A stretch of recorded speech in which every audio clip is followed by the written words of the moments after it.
camping alone can be peaceful. The silence, the isolation. It's supposed to be freeing. But after what happened to me in the summer of 2019, I'll never camp alone again. I had taken a solo trip to the Ozarks, deep in the woods. I found a secluded clearing near a river, set up my tent, and started a small fire. The sun dipped below the trees, and the forest came alive with chirps and rustling leaves. It was peaceful, until it wasn't. That first night, I woke up to the sound of twigs snapping just outside my tent. It was subtle, like something, or someone, was carefully stepping around my campsite. I held my breath, listening. Nothing. Maybe a deer. That's what I told myself. The next morning, I found something that made my stomach drop. Footprints, not boot prints, bare feet. They circled my tent, stopping inches from the entrance. I felt a chill, but I convinced myself it had to be a hiker passing through. That night, I made sure to keep my hatchet close. At around 2 a.m., I woke up again. The sound of breathing, just outside my tent. Slow, deep breaths, like someone standing inches away from the fabric. I didn't move. I didn't even breathe. I just gripped my hatchet and waited. Then, a single tap on the tent fabric. I shot up and swung the hatchet blindly, slashing the thin material of my tent. My flashlight flicked on as I stumbled outside. No one was there, but I wasn't alone. About 20 feet away, standing just behind the tree line, was a man. He was tall, shirtless, and barefoot. He stared at me, unblinking, his face partially hidden in the dark. I ran. I didn't even pack. I sprinted through the woods, barely able to see, branches cutting my arms. I didn't stop until I reached my car.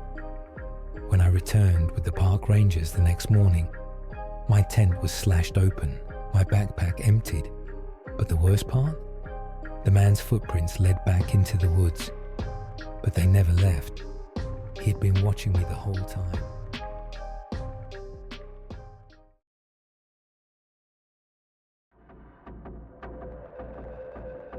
I love camping with friends. There's something about sitting around a fire, sharing stories, and falling asleep under the stars. But last October, we experienced something none of us can explain. We camped in a state park known for its hiking trails. It wasn't particularly remote, but it was off-season, and we were the only ones there, or so we thought. The first night was normal, until around 3 a.m., when we woke up to whispering. It was faint, carried by the wind, but unmistakable. Low voices murmuring just beyond our campsite. At first, we thought it was another group of campers messing with us. We called out. No one answered. The whispers stopped. Then, all at once, from the other side of the site, they started again. But this time, they were closer. We shined our flashlights in the trees. Nothing, no movement, just darkness. By morning, we laughed it off. Maybe the wind carried voices from another campsite. But that night, things escalated. At 2 a.m., one of my friends sat up suddenly. Do you hear that? The whispering was back, but this time, it was inside our campsite. I crawled out of my tent and froze. Standing between the trees, barely visible in the dim light, were figures. Not moving, not speaking, just standing there. No flashlights, no phones, just watching us. We didn't move, we didn't speak. We just stared, waiting for them to do something. Then, in an instant, they turned and walked backwards into the woods. We packed up and left before sunrise. A week later, I looked up stories about that area. There were dozens of reports. Campers hearing whispers, seeing figures, and waking up to footprints surrounding their tents. No one ever figured out who or what was out there.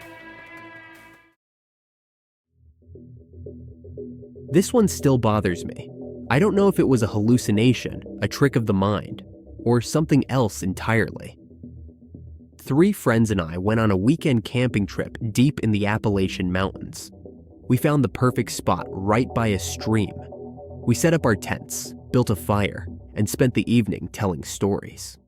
Around midnight, I got up to use the bathroom. I walked about 50 feet into the woods and did my business. But when I turned back, I froze. Our campsite was gone.